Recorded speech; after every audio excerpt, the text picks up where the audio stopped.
ఎందుకు చెప్పాల్సి వస్తూ ఉంది అని అంటే, ఆలోచన చేయమని చెప్పి మిమ్మల్ని అందరినీ కోరడానికి చెప్పవలసి వస్తూ ఉంది. ఎందుకు ఇవన్నీ చెప్పవలసి వస్తూ ఉంది అని అంటే, రాబోయే రోజుల్లో ఇంకా ఎక్కువ అబద్ధాలు చెప్తారు.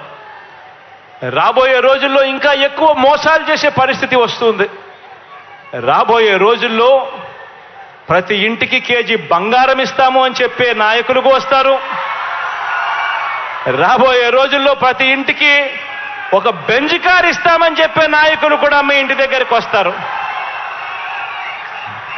రాబోయే రోజుల్లో కుట్రలు ఎక్కువ జరుగుతాయి, కుతంత్రాలు ఎక్కువ జరుగుతాయి, కుటుంబాలను అడ్డగోలుగా చీల్చే కార్యక్రమాలు కూడా జరుగుతాయి.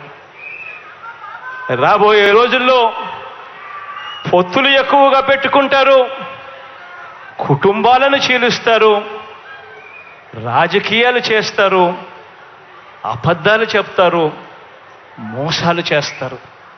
ఇవన్నీ కూడా జరుగుతాయి. అప్రమత్తంగా ఉండమని చెప్పి మిమ్మల్ని అందరినీ కోరుతా ఉన్నా. ఇవాళ మీ బిడ్డకు వాళ్ళ మాదిరిగా కుట్రలు చేయడం చేత కాదు, మీ బిడ్డకు వాళ్ళ మాదిరిగా అబద్ధాలు ఆడడం చేత కాదు, మీ బిడ్డకు వాళ్ళ మాదిరిగా రాజకీయాలు చేయడం చేత కాదు.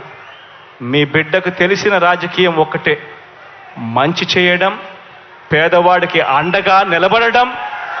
మీ బిడ్డ నమ్ముకున్నది కూడా ఒక్కరినే, పైన దేవుని నమ్ముకున్నాడు, కింద ఉన్న మిమ్మల్ని మాత్రమే నమ్ముకున్నాడు తప్ప మధ్యలో మీ బిడ్డ దళారులను ఎవరిని కూడా నమ్ముకోలేదు.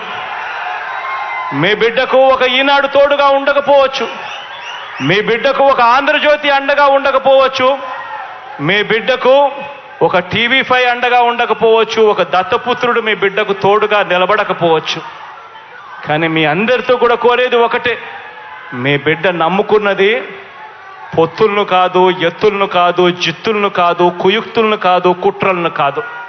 మీ బిడ్డ నమ్ముకున్నది పైన దేవుడిని, కింద ఉన్న మిమ్మల్ని తప్ప మధ్యలో ఇంకెవ్వరిని నమ్ముకోలేదు మీ బిడ్డ అని చెప్పి కూడా మరొక్కసారి ఈ సందర్భంగా తెలియచేస్తూ అప్రమత్తంగా ఉండండి అని మరొక్కసారి మీ అందరికీ కూడా విన్నవిస్తూ, ఈ మంచి కార్యక్రమంలో మీ అందరితో పాటు మీ సంతోషాల మధ్య ఈ కార్యక్రమాన్ని జరుపుకోవడం